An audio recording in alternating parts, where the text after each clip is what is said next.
Damos la bienvenida en nuestros estudios al señor doctor Osvaldo Moreno, politólogo ecuatoriano. Le decimos bienvenido, doctor. ¿Cómo está usted? Bueno, primero, muy buenos días a toda la audiencia. El micrófono, doctor. A nivel nacional.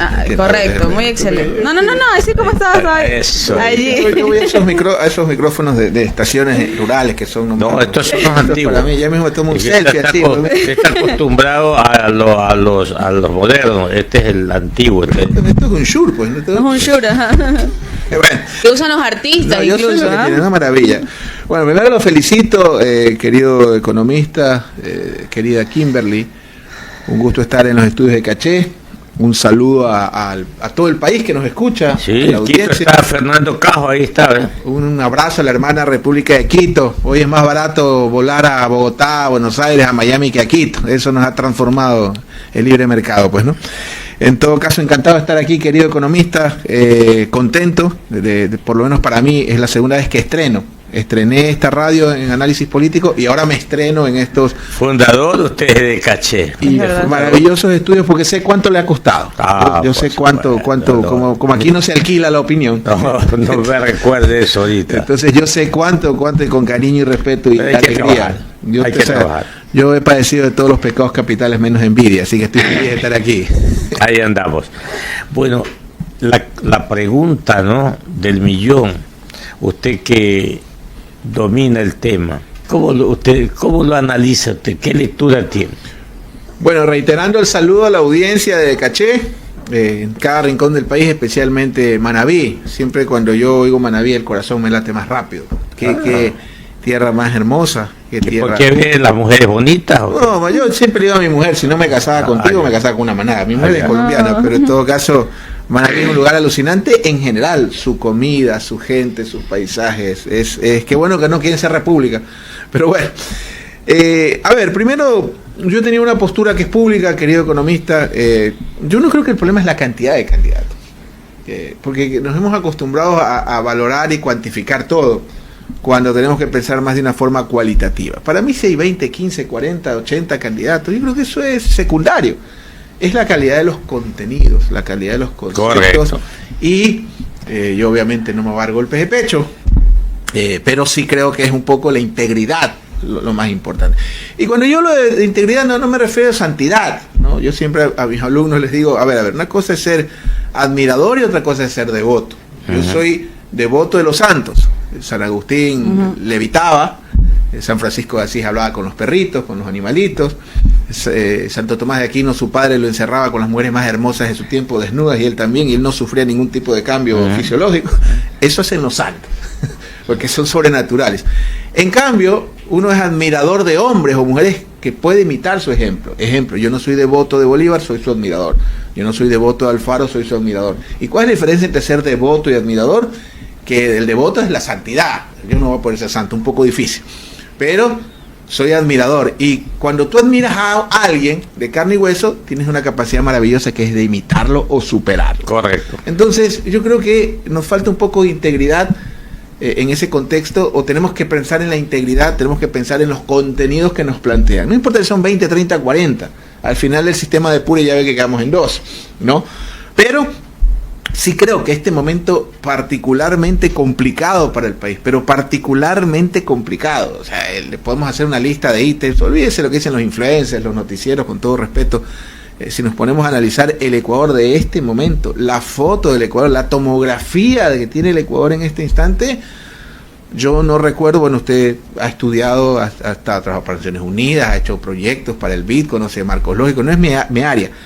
Pero yo no me imagino a nadie en sus cabales metiendo $1 en un país o confiando. No. Entonces, tener la tasa más alta de violencia de la región. Y no solo eso, tener la tasa de niños más alta, de niños asesinados. Porque yo leo acá aventurero, opinólogo, que es entre ellos falso. 80% de las víctimas no tienen antecedentes penales. Esta gente anda con fusiles. El fusil tiene 700, 800 metros de letalidad. ¿Qué significa eso? Que una bala de fusil puede irse a 800 metros matando lo que se le cruce. Y sacan fusiles más que la policía. Sí. Tenemos la tasa más baja de escolaridad de la región. De eso no se habla, economista. No se habla. Y no se habla de la nutrición infantil. Por ejemplo, miren, en el año 17, pero es que hay que hablar de datos. En el año 17, Ecuador tenía el récord histórico, su récord, porque uno tiene que empezar por sí mismo, no que Estados Unidos, que Europa, empecemos por Ecuador. Nosotros teníamos 97% de escolaridad, para quienes nos escuchan. ¿Qué significa eso? 97, o sea, 3% de analfabetismo. Usted acá, ahí está alguien que sabe estos temas. Ya voy para allá. El 97% era nuestro récord histórico, sí, en ascenso. Sí. El 97%, es decir, para nuestros escuchas de niños que están en edad de escolaridad, ¿sí? Era 97%. Cuando ellos arrancaron, lo encontraron en el 88, una cosa así por el estilo. Luego de eso, empieza a reducirse el porcentaje de colegios privados. Y yo no podría hablar más, me formé en educación privada, mi madre tenía una escuela, pero los colegios privados se redujeron del 40 al 25%. Sí. ¿Ya? La educación pública se disparó. Hoy, 8 años después, tenemos la tasa más baja de escolaridad de la región, 86%. Eso se traduce, miren, cuando uno habla con un hombre que conoce, un hombre inteligente, eso se traduce en lo que dijo Clever Chica, en analfabetismo. Prácticamente. Y permítame un comentario más. ¿Usted para qué me invita si ya sabe cómo soy, que hablo mucho? ¿Y sabe una cosa? Es que usted es el protagonista y yo no soy. Bueno, es que usted no es como otros colegas, pues no. Bueno, un poco difícil verlo usted estando Kimberly aquí, con todo respeto. ¿Y sabe lo peor? Sí. Que eso es lo que usted dio en el clavo. Se reduce o se traduce en analfabetismo. Claro. Entonces, algo que en la UNESCO, que usted conoce también, la UNESCO, todos este tipo de organismos, París, la OPS, y hemos tenido amigos que han sido delegados del Ecuador por la UNESCO. Imagínese usted que esos debates que tienen, oye, imagínate que Senegal aumentó un punto en alfabetismo, eso es una catástrofe. Claro. Entonces vamos a reducirlo. Entonces, si Ecuador ha subido 11 puntos, ha bajado en escolaridad, significa que el analfabetismo ha subido. No podría decir en cuánto, no tengo los datos, pero ha subido. Que sea medio punto es una catástrofe que se debate en la UNESCO. Y no solo eso, de esos 11 puntos de escolaridad que hemos bajado, que es una mire, eso, si no fuera el Ecuador, nosotros que hemos vivido, trabajado, te da hasta para llorar, pues.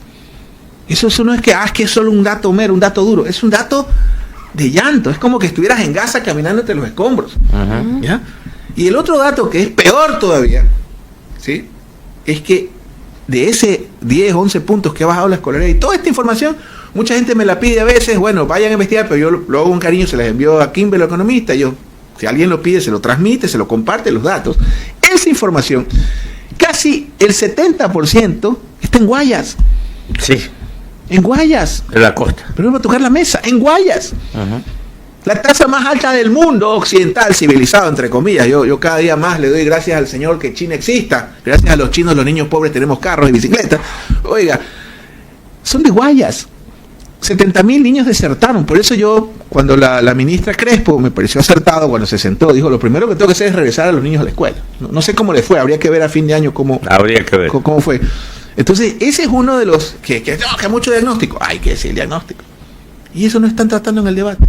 O sea, cuando usted dijo cualitativo, se refirió a la calidad. Entonces, el ciudadano que nos está escuchando, nos está viendo, dice, entonces, de los 16 candidatos, 14 no dieron, no tuvieron calidad. No. Ahí te digo que claro. No, usted está haciendo una pregunta, yo sé por dónde va usted, porque usted tiene perfectamente. Ahí viene lo cualitativo con lo cuantitativo. Ah, ya. Sí, ya. Los conceptos. De acuerdo. Vamos a poner 2 ejemplos de candidatos. Cucalón, por ejemplo. Yo creo que Don Cuca es un hombre conceptualmente formado. Sí. Para mi gusto, claro, cuando tú has crecido, mire, cuando usted tiene 30 años de amistad con alguien, sí, la amistad tiene facetas. Así es. Te acercas, te alejas, te cabreas, perdón la expresión, te vuelves a acercar, te abrazas, te alejas, lo ves a los tiempos. Pero siempre hay un punto. Cuando es amistad. Ajá, cuando es amistad real. Y yo puedo decir que Cucalón es mi amigo. Henry es mi amigo. Sí, entonces, yo conocí a ese Henry casi, yo de centro izquierda, que lo conocimos en la universidad, en las aulas. Ahora está muy derechizado para mi gusto, muy aznar, ese soy yo. Pero su integridad, es un hombre con contenidos que conoce el tema público. Uh-huh. Entonces, la valía de Henry Cucalón vale los 20.000. ¿Cuánto sacó, creo, de Henry? No recuerdo. 0.42 me parece que fue. Bueno, digamos que creo que son 30.000 votos. No, yo no creo que la valía de un hombre valioso como él vale lo que sacó a nivel cuantitativo. ¿Ya? Es un hombre inteligente, tal vez, no sé, yo incluso le dije, le dije, hermano, bueno, yo hubiera preferido que no sea con la Romo, pero está bien, eso uno aprende. Y Lincoln tuvo 17 procesos antes de ser presidente de los Estados Unidos y lo terminaron matando. Entonces, cuando yo hablo de lo cualitativo, me refiero a la calidad de los contenidos. Podría ser también nuestro amigo querido Carlos Rabascal, Claro. un hombre... También. Carlos, igual que Henry, creo que son hombres honestos. Sí. Es un hombre honesto. Sí. Entonces, eso es lo cualitativo. Entonces, que saquen 20, 10 mil votos. Ya si las mujeres, las esposas les hicieron un problema en la casa, has tenido un amante, ¿no? Alguien votó por ti. Una broma, los dos son amigos. Entonces, a eso me refiero a lo cualitativo. Entonces, el Ecuador de este momento, y eso que podríamos irnos de largo, porque vamos a ponernos a llorar, por ejemplo, en materia de, digamos, de seguridad. Ecuador tiene 5 de las 10 ciudades más violentas del planeta. Oye, doctor Moreno, pero ya estamos embarcados, pues estamos Ah, no, en ya el viaje. está. Estamos en el viaje ya. Estamos ya en el viaje. ¿Qué debe esperar el ecuatoriano con el debate del domingo? Eso es muy interesante. Hay dos matices, el ciudadano y el político. Sí. Bueno, nosotros sentarnos con Canguil. Con Claro. Canguil. Y el lunes estaremos aquí. No, es que ustedes solo opinan. Bueno, pues el que se mete estas vainas está sujeto al escrutinio público. Punto. Es más o menos como el matrimonio. ¿Qué es el matrimonio? Compromiso y compromiso. Desde mi punto de vista, más que conyugal, es compromiso. Lo mismo es el tema político. Si usted se mete en estos lares, tiene que tener el cuero muy duro y entender que está sujeto al escrutinio público. Especialmente eso lo digo a quienes están ahorita, porque es circunstancial en el manejo del Estado. ¿Ya? Los ciudadanos atentos, escuchar. La clase política, que es a donde quiero llegar, es un poco desde el punto de la perspectiva electoral. Para mí, obviamente debe haber gente mucho más inteligente, más joven que yo, más lúcida. Desde mi perspectiva, yo creo que el gobierno, específicamente el señor presidente Noboa, se juega su última carta en ese debate. Ese día. Yo creo que es la última carta. De ahí no, que Venezuela, que la Liga Azul, que el dólar imaginario. A ver, porque es que Paola. Casos ligados. ¿Perdón? Casos ligados. Mire, es que no, la señora Cabezas dijo que hay que sacar un Ecuador. Mire, yo vi las redes, me vi el programa completo y no dice eso, ¿no? Ahí el otro debatiente, ahí yo creo que fue mérito del otro contertulio que la emboscó. Y así es el Que debate fue el político. asambleísta Jorge Peñafiel, me parece. Sí, no, mis respetos en el ámbito político. La emboscó.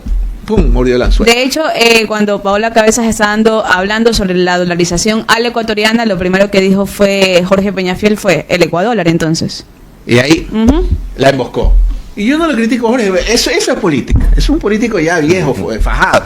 Esta chica fue, que la conozco, estudió en mi universidad, buena persona, Paola. Sí. Pero bueno, Periodista. no es la vocera económica, no sabe ni de economía, pero ahí sí. No, lo que dijo Pablo es Ecuador. Pero ¿y lo que dijo Alberto? No, tienes que ver el contexto. Entonces, mire, para mí la dolarización es como esa abuelita que está en un asilo, que nadie la va a visitar hasta que los nietos descubren que ha tenido unos terrenos. Así es en tiempo de campaña, todos van a hablar de él. Yo sí estoy de acuerdo con Alberto, que sí tiene la solvencia, no sé si ideológica, pero al menos académica, intelectual. Me parece un acto de honestidad intelectual. A mí la dolarización me parece el becerro de oro de los economistas locales. ¿Ya? Salir de ella jamás. Sería un apocalipsis, una catástrofe, una hecatombe, tiene un nombre, un ciclón, ¿no? Pero ojalá después de campaña, cuando todos se acuerdan de cuando no, que tú desvalorizas, tengamos un debate serio para ver, para que analicemos por qué, estando dolarizados, olvídese de Cuba, Venezuela, Estados Unidos, hablemos de los vecinos, Colombia y Perú. Colombia con Petro incluido, pero estamos años luz, querido economista. A ver, despacito. Entonces son las 7 de la mañana. Con 57 minutos. Se nos ha ido el tiempo volando. No se preocupe. Pero yo le hago esta pregunta. Dígame. ¿A quién le interesa la dolarización? ¿Al ciudadano de a pie? ¿A la clase media? ¿A los exportadores? ¿A los importadores? ¿A quién le interesa la dolarización? ¿O a quién no le interesa? Mire, yo creo que a nivel popular, creo que la dolarización es de las pocas cosas con nuestras Fuerzas Armadas.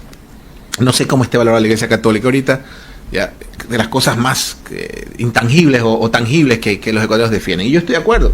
Yo creo que salir sería un cataclismo. Pero sí creo que es importante que ya pasando el tiempo electoral, gente como usted, como Alberto Ejí, como Alberto Acosta, tengan una conversación, o sea, que empecemos a hablar por qué están dolarizados, no estamos sobre la media regional. Esa creo, porque no se puede medir la economía solo por inflación o devaluación, hay varios factores, por un lado. Por otro, en ese debate, ¿ya? Creo que es importante, y yo no soy vocero de ninguna candidatura, no estoy trabajando con ninguna, y creo que trato de hacer opinión. En ese debate creo que es importante que ambas candidaturas nos den certezas. ¿Ya? Y me parece que el gobierno, a eso iba yo, se está jugando su última carta. Porque esto de la dolarización para el correísmo es como lo de Lazo con Banquero. Yo me acuerdo que el correísmo aplicaba lo de Lazo es banquero, y eso le funcionó una etapa.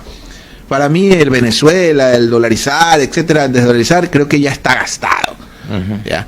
A mí me parece que el gobierno debería tener más contundencia en las cosas que hace bien. Le voy a poner un ejemplo. El gobierno acaba de inaugurar una sala de neonatos en Durán, en el hospital de Durán, más moderna que cualquier hospital privado de la Clínica del Ecuador. Y usted ve todo el músculo digital del gobierno dedicado a Pablo Cabezas y el Ecuador, en lugar de hablar de eso de ahí, que es la solvencia o la fortaleza que tuvo el correísmo. Correcto. Son las 7 de la mañana, 59 minutos. Fernando, usted, Fernando, desde Quito. Qué linda camiseta. ¿Cómo está, Fernando? Gracias, Clever. Saludos, por supuesto, a Osvaldo Moreno. Y yo agrego una cosa para ir a la pregunta. Hoy ha sido día de chimboracenses en Caché Noticias y Opinión. Sí. Jorge Yunda, de origen chimboracense. Osvaldo Moreno, origen chimboracense. ¿Y quién le habla también de origen chimboracense? Así que no se pongan celosos, Clever, porque Canuto es todo. Muy buenos días, Osvaldo. ¿De dónde es usted? Perdón. De Riobamba. Soy de Riobamba, Riobamba. ¿Y usted es de? Columbeño. Bueno, mis tíos se dicen de Riobamba, pero somos columbeños. De por Columbia. Eso decía que este día ha sido dedicado al chimborazo, eso es bueno. Saludos a Galo Soria, que va a estar escuchando también desde Guano. Ah, que las cholas, qué rico, la chicha huevona. No, pues una maravilla todo eso. La gastronomía ecuatoriana es muy exquisita. Y yo le pregunto al consultor político, ya han analizado esta parte de la coyuntura que vive el país, ya específicamente yendo a que estamos a menos de un mes de las elecciones, estamos a vísperas del debate de los dos finalistas, ¿qué papel va a jugar, por ejemplo, el voto emocional del ecuatoriano cuando tienen que superar el umbral del 50% para ganar en esta segunda vuelta electoral? ¿Qué papel va a jugar, por ejemplo, ese voto que es realmente el fundamental, este momento que buscan captar cantidad de votos para llegar a superar ese umbral? Por favor, gracias, licenciado Moreno. Bueno, querido Fernando, un gran abrazo a nuestra capital. Yo siempre digo con amor, por si acaso, hermana República de Quito, porque lamentablemente el viajar a Quito, las aerolíneas se tomaron el espacio aéreo y el AMPA se tomó las carreteras. Entonces, lamentablemente, estamos peor que en la época de Don Eloy, antes del ferrocarril. Ahora está más cercano Lima y Bogotá de lo que puede estar Quito para nosotros, quienes no tenemos avión privado para viajar el mismo día a Quito, pues no. A veces hay colegas suyos que me dicen, oye, vente al estudio mañana, mando la captura $460 y solo el pasaje. Entonces es una locura, así que me muero de ganas de estar en mi capital, que la amo con profundidad. Segundo, qué gusto que entre, digamos, paisanos estemos me alegro que sea inclusivo el economista chica y nos dé espacio a los chimboracenses. Por supuesto. Yo no ando con moño y poncho porque obviamente el calor no me lo permite, sino andar así. Bueno, contestando a su pregunta, el voto efectivamente es un ejercicio de muchas cosas. A veces es racional, a veces es irracional. Es muy difícil poner en piedra o en un molde la gente vota así por tal razón. Hay infinidad de doctrina, infinidad de tratadistas, infinidad de literatura, de conocimientos que nos pueden ayudar a interpretar y herramientas que lo llamamos estudios de opinión pública para efectos de poder entenderla, estudiarla y poder emitir mensajes o estrategias para de manera táctica poder acercar a lectores. Pero esto no está en piedra y hay una particularidad muy importante que tiene el lector de este siglo, no solo en el Ecuador, que es básicamente el hecho de que el voto es muy individual y muy disperso. Es decir, la fidelidad que nosotros teníamos. Le pongo un ejemplo. Mi papá era velasquista. Mi abuelo, hasta cuando murió de 97 años, tenía un álbum debajo de su cama de recortes de periódicos, no de sus hijos, nietos, del doctor Velasco. Y por eso mi padre era velasquista. Y cuando yo le pregunto a mi mamá, Hoy, en este siglo, usted en la mesa comparte y probablemente su hermano es liberal, el otro es proanimalista, el otro es de izquierda, el otro es de centro, y a veces los árbitros, digamos, familiares, los padres, las madres, aquí no se habla de política regional en esta mesa. Porque resulta que un hermano o una hermana se hizo evangélica cristiana, carga su pandereta de bolsillo, su misa, su Biblia en la mesa y te quiere convertir. Entonces viene un árbitro, la autoridad no hablemos de... Entonces, el voto tiene distintas características el día de hoy, como para poder decir si es sentimental. Hay muchos factores, hay muchas coyunturas. Creo que en el caso ecuatoriano, puntualmente, hay dos factores. El primero, el del gobierno que se juega la continuidad, que nunca, desde mi punto de vista, salió de ese proceso de ser un gobierno de transición para consolidarse. Me parece que también el gobierno cometió muchos errores. Y yo soy de la tesis, obviamente me hago responsable. Yo creo que al presidente le mintieron en dos factores. El primero, le mintieron con números. Porque yo, la verdad, estaba tan ocupado en este proceso, sobre todo en otros lados, que yo leía a colegas, amigos, y bueno, y me estaba convenciendo. Al final tienen razón, el presidente gana en primera vuelta. Cuando empiezo a revisarlo, porque el problema no es solo ver encuestas, querido Fernando, el problema es interpretar las encuestas, y creo que muy poca gente tiene capacidad realmente para poder interpretar bien los estudios de opinión. Entonces, cuando yo me pongo a investigar y escuchar los argumentos, no, lo que pasa es que ISA le resta al correísmo. Y yo, a ver, un momentito. Si ISA crece donde tiene que crecer, que es Amazonía y Sierra Centro, no es al correísmo a quien le va a afectar. Y eso lo dicen algunos medios. Luego, no, que Andrea González afecta al correísmo. Y yo, es como que, oye, a ver, espérate, otro momento. Andreita, a quien le tengo cariño y le mando un abrazo si me está escuchando, y mucha suerte en su proyecto. Quiero que sí, Andreita, amiga de esta casa también. Entonces yo dije, ¿cómo que Andreita le resta al correísmo? Esto está raro. Andreita representa el anticorreísmo radical, ¿no? Ese que si tú le pones un video por inteligencia artificial que dice que Correa y Escobar conversan mediante un medium, te cree, ¿no? Y ese anticorreísmo radical es el voto blando de Noboa, porque está ahí porque no tenía dónde más estar. Entonces ahí yo empecé a dudar, dije, no, está difícil. Entonces me parece que al presidente le dijeron, vas a ganar en primera vuelta, y lo segundo, diciendo que vas a ganar en primera vuelta, vas a ganar. Y ya yo conocí un amigo que iba a todos los medios y a todos los espacios a decir que estaba haciendo las encuestas y al final no funcionó. Entonces me parece que ese fue el primer golpe, porque eso desmodaliza a las tropas. Uh-huh. Después vienen los errores que cometió el gobierno, decir que la candidata González es la candidata del crimen organizado. Luego vinieron una serie de lo que se llama errores en racismo, el conflicto con la vicepresidenta, el conflicto, y con todo respeto al alcalde y al presidente, yo me parecen Kiko y el Chavo peleando por la pelota cuadrada. Olvídate quién tiene razón. Primero es la ciudad, pues. O sea, Nebot y Correa nos daban clases de coexistencia política. Porque uno está obligado a coexistir, no a convivir. No queremos que convivan los políticos. Entonces vayan a reflejarse. Ustedes que son amigos, veo que los dos son amigos de Nebot, bueno, no de Correa. Hablen con Nebot y Correa para que les expliquen cómo es la coexistencia política. No puede estar la ciudad, por Dios, en su crisis más grande de inseguridad. Entonces, me parece que el gobierno ha cometido una serie de errores y eso ha beneficiado un poco a la candidatura de la señora González, que también ha tenido sus problemas. Me parece que nunca terminó de consolidar su liderazgo. El vocero principal sigue siendo Correa, o algún dirigente histórico. Entonces, me parece que, como esto es como el fútbol, gana el que menos se equivoca, me parece que, por eso digo, creo que la última carta de Noboa es el debate. Ahí se juega Noboa digamos, de esta forma. Luisa tiene que empatar, Noboa tiene que ganar 2-0. O sea, pero usted no va a hacer ventaja todavía. No, yo creo que es su última oportunidad. No voy a decir números de encuestas, sí tengo.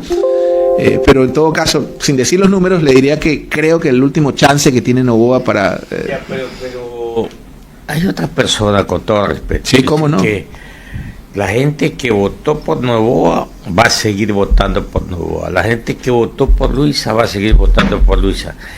Entonces, otros dicen, el debate no va a cambiar la decisión del voto de los que ya fueron en la primera vuelta. ¿De qué dice? Bueno, pues saquemos cuentas. Los dos que quedaron empates prácticamente, con 44%. Sí, están empate. 44 por 2. Estamos hablando de que hay un 88% más o menos, ya polarizado. Casi 12% de personas que toman la decisión, que van a definir esta elección. Y hay muchas personas, y esto es importante que entiendan los políticos y la clase política. Hay mucha gente para que la política no es lo más importante. La gente está más preocupada porque esta mañana en la tienda ya no le dieron 4 verdes por $1, le dieron 3. y tiene 5 hijos. Entonces eso es más importante que bancarse 3 horas viendo a Luisa y a Daniel hablando. 2 horas. 2 horas hablando cualquier cosa. O sea, hay agendas más importantes. Yo pienso, por ejemplo, en los padres de familia que tienen que ver a sus hijas, a sus hijos en la universidad, en colectivos, en los sectores populares. El debate no va a cambiar la decisión del voto de los que ya fueron en la primera vuelta. ¿Usted qué dice? Bueno, pues saquemos cuentas.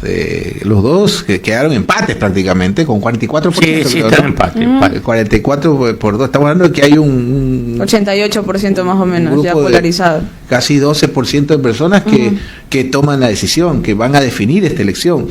Y hay muchas personas, y esto es importante que entiendan los políticos y la clase política. Hay mucha gente para que la política no es lo más importante. La gente está más preocupada porque esta mañana en la tienda ya no le dieron 4 verdes por $1, le dieron 3 y tiene 5 hijos. Entonces eso es más importante que bancarse 3 horas viendo a Luisa y a Daniel hablando. 2 horas.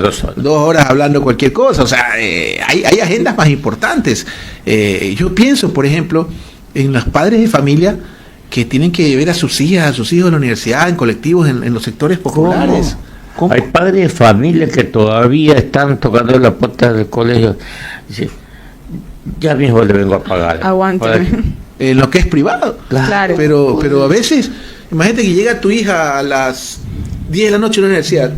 Está así, pues. Por supuesto, que no voy a decir dónde vivo por seguridad, pero en todo caso se supone que hay ciertas ventajas. Yo ya digo, en 24 horas 2 sicariatos. Oye, yo tenía estudiantes que vivían en Babahoyo. En la noche se iban, yo les daba espacio media hora en el horario, vayan a terminar tarde. Pero ahora esos estudiantes, yo no creo que ya vienen. No, ya pues, vienen, lo de Babahoyo, lo de Quevedo es de llorar, claro, pues mi querido economista. Claro. Yo me acuerdo que iba 2 veces por semana a Quevedo y me acuerdo que inauguró el gobierno una carretera maravillosa que redujo el tiempo 1 hora, no me acuerdo el nombre del anillo que une el Empalme con Quevedo y Santo Domingo. Oiga, el anillo. Era de los cielos más estrellados que yo recuerdo. Los más estrellados que yo he visto en el Ecuador son en Galápagos, en esa vía y en el Arenal de Chimborazo. El problema es que no te puedes bajar del carro al Arenal de noche porque te congela. Y el problema no es el frío de menos 5 grados, porque, que es el viento helado que corre el Chimborazo. Entonces yo paraba, me acuerdo, veía un cielo estrellado maravilloso y tú ponías las intensas y veías armadillos, animales que se cruzaban.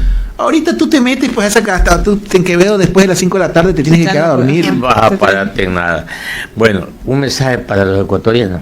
Por supuesto. No todo está perdido siempre. Hay que tener optimismo y votar soberanamente por quienes ustedes quieran. Olvídense de las redes, del Twitter, de los amigos, incluso de la familia. La decisión electoral es soberana. ¿Sí? A veces hay soberanos errores, como por ejemplo impedirles el uso del celular, que creo que les va a generar un efecto adverso, me parece. Pero en todo caso, esto nos costó mucho. Y a mí me parece que en esta elección la república no es que se juega si sube el gas, el agua, te quedas sin trabajo. Yo creo que nos jugamos la existencia como república. Así que cada quien que tome la decisión que tenga que tomar, así que asistan masivamente y escuchen el debate. Eso es lo que yo podría decir, más que por quién votar. Eso es personal. Muy bien, escúchelo por Caché 90.9, véalo por cachetv.com y infórmense por las redes sociales, obviamente. Por supuesto, también. Nosotros vamos a cubrir todas las incidencias con personal propio allá en la ciudad de Quito. Así es. Va a ser en Quito. Sí, en Quito, en Ecuador TV. Ecuador TV, sí. O sea que la selección juega en Quito y los debates son en Quito. Se nos llevaron los debates a Quito, es verdad. En el 2023 fue aquí en Guayaquil. Y no hay cómo viajar a Quito. Ya le conté cómo es viajar a Quito. $280 cuesta un viaje a Quito. Que no pueden pagarlo. 280, vea, 300 los días que vi un día parado. Solo el pasaje. Sí. Salir de mi casa es un taxi de vuelta $20. Ya, 20 más. Del aeropuerto a Quito. De Tabavera 50 más. Sin tomarte un vaso de agua. Sí. Suponiendo que te rompes el lomo y yendo y viene el mismo día. No, por favor. Terrible. Nos vamos nosotros diciéndole. Lima está más cerca. Mi querido Fernando, fin de semana hay que